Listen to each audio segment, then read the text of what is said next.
ছাত্ৰ-ছাত্ৰীসকল এইটো ভিডিঅ'ত পি-ধৰ্মী অৰ্ধপৰিবাহী বিষয়ে আমি জানিব চেষ্টা কৰিম। ইয়াৰ আগৰ ভিডিঅ'টোত আমি পাইছিলোঁ এন-ধৰ্মী অৰ্ধপৰিবাহী।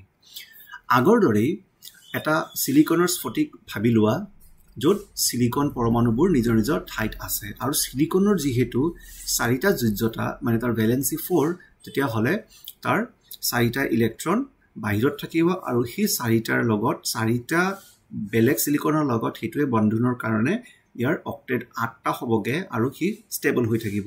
কিন্তু যদি আমি এনেকৈ কেইবাটা সিলিকনৰ মাজত এনেকৈ বাহিৰৰ পৰা এটা বেলেগ অৰ্ধপৰিবাহী ইয়াতে ভৰাই দিওঁ, বেলেগ এটা ধাতু এটা ভৰাই দিওঁ, যেনেকৈ ইণ্ডিয়াম হ'ব পাৰে, বৰন আৰু এলুমিনিয়াম, যিবোৰ যোজ্যতা 3 বা ভেলেন্সি ইকুৱেলছ টু 3, তেতিয়াহ'লে ইয়াত ভৰাই দিয়াৰ বাবে এটা পৰিস্থিতি বেলেগ হ'বলৈ ধৰিব। এনেকুৱা হ'বলৈ ধৰিব যে যিহেতু সিলিকনৰ 4টা ইলেক্ট্ৰন আছিলে, কিন্তু যিটো আমি ইয়াত ভৰাই দিলোঁ, ধৰি লওক ইণ্ডিয়ামত 3টাহে ইলেক্ট্ৰন আছে, তাৰমানে এইটো এটা আৰু এইটো এটা। চ' এই ইলেক্ট্ৰনবোৰ ইয়াৰ লগত আৰু ইয়াৰ লগত বান্ধোন সৃষ্টি কৰিছে, কিন্তু আৰু এটা ইলেক্ট্ৰন এই ইণ্ডিয়ামত নাই। কিন্তু এই ওচৰ সিলিকনটোৰ লগতো ইয়াতো বণ্ডিং হ'ব লাগিব। কি কৰিব, কোনোবা এটা ঠাইৰ পৰা এটা ইলেক্ট্ৰন কি বড়ো কৰিব বা ধাৰ কৰি আনিব। য'ৰ পৰা ইলেক্ট্ৰন ধাৰ কৰি আনিলে তাতে বেলেগ কিবা এটা হ'বগৈ আৰু, কিন্তু ইয়াত ইলেক্ট্ৰনটো আহি যোৱাৰ পিছত এই কাষৰ যিটো পৰমাণুটো আছে ইয়াৰ লগত ইয়াৰ যোজ্যতা হৈ যাব, ইয়াৰ বণ্ডিং হৈ যাব আৰু তাৰপিছত এই ইণ্ডিয়ামটো যিটো ট্ৰাইভেলেণ্ট বা 3 ভেলেন্সি থকা সি স্থিৰ হৈ যাবগৈ। কিন্তু য'ৰ পৰা ইলেক্ট্ৰনটো আহিছে তাত কি হ'বগৈ?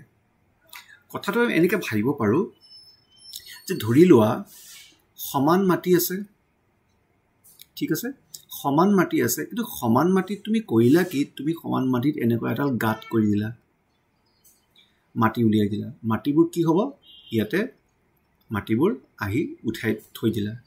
যদি আমি মাটিবোৰক নিগেটিভ বুলি ধৰোঁ, তেতিয়া নিশ্চিতভাৱে এই খালী ঠাইটো কি হ'ব, নিগেটিভৰ অনুপস্থিতি, তাৰমানে ইয়াক পজিটিভ বুলি ধৰিব লাগিব।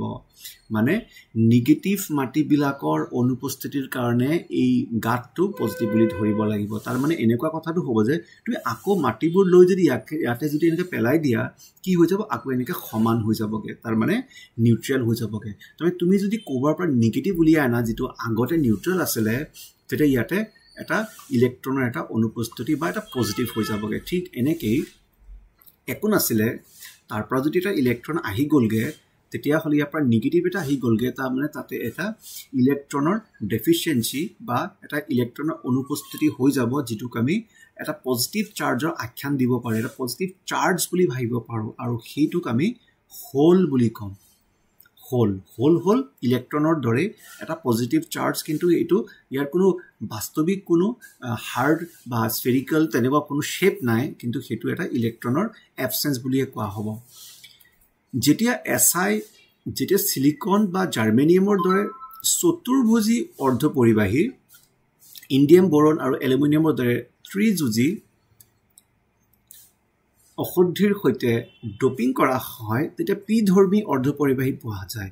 এই প্ৰকাৰত সিলিকন পৰমাণু আৰু ত্ৰিযুজী অশুদ্ধি পৰমাণুৰ মাজত বান্ধোনৰ পিছত হোল নামৰ মুক্ত ইলেক্ট্ৰনৰ অভাৱ হয়।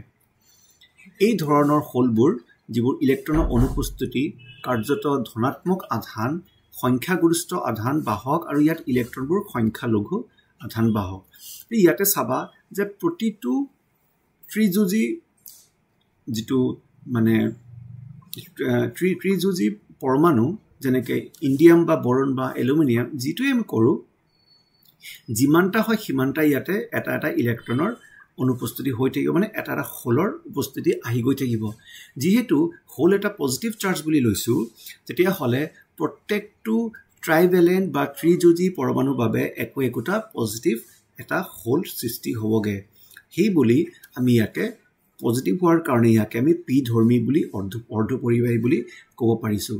কিন্তু এটা কথা সকলোৱে মনত ৰাখিব লাগিব যে এটা যদি স্ফটিক ইয়াক যদি এন-ধৰ্মী কৰি পেলাওঁ, সেইটো নুবুজায় যে গোটেইটোৰ নিগেটিভ চাৰ্জ, সেইটো তথাপিও প্ৰসম হৈ থাকিব, কাৰণ যিটো পৰমাণুৰ পৰা ইলেক্ট্ৰনটো আঁতৰি গৈছে সেই পৰমাণুটোত এটা অতিৰিক্ত প্ৰটন আছিল। ঠিক একেধৰণে এটা পি টাইপো কিন্তু একদম কমপ্লিটলি নিউট্ৰেল বা একেবাৰে প্ৰসম হৈ থাকিব কাৰণ ভিতৰতে ইয়াতে ইলেক্ট্ৰনটো লোৱা হৈছে ভিতৰতে ইয়াত প্ৰটন এটা কম হৈ আছে আল্টিমেটলি ঘূৰাই পকাই টোটেল চাৰ্জ ইয়াৰো 0 হ'ব ইয়াৰো টোটেল চাৰ্জ 0 হ'ব এজ এ হোল কথাটো মনত ৰাখিব লাগিব যে এটা এন টাইপ এটা অৰ্ধপৰিবাহী আৰু এটা পি টাইপ অৰ্ধপৰিবাহী ইহত কিন্তু আয়নিক নহয় বা ইহঁতৰ চাৰ্জ নহয় প্ৰতিটোৱে কিন্তু টোটেলি নিউট্ৰেল আগতো যেনেকৈ স্ফটিকটো অকল সিলিকন থাকোঁতে নিউট্ৰেল হৈ আছিলে ইহঁতক যদি আমি এন ধৰ্মী অৰ্ধপৰিবাহী বুলি ৰূপান্তৰ কৰোঁ বা পি ধৰ্মী অৰ্ধপৰিবাহী ৰূপান্তৰ কৰি ইহঁতৰ কিন্তু চাৰ্জৰ খেলিমেলি নহয় total charge is equal to 0 হ'বগে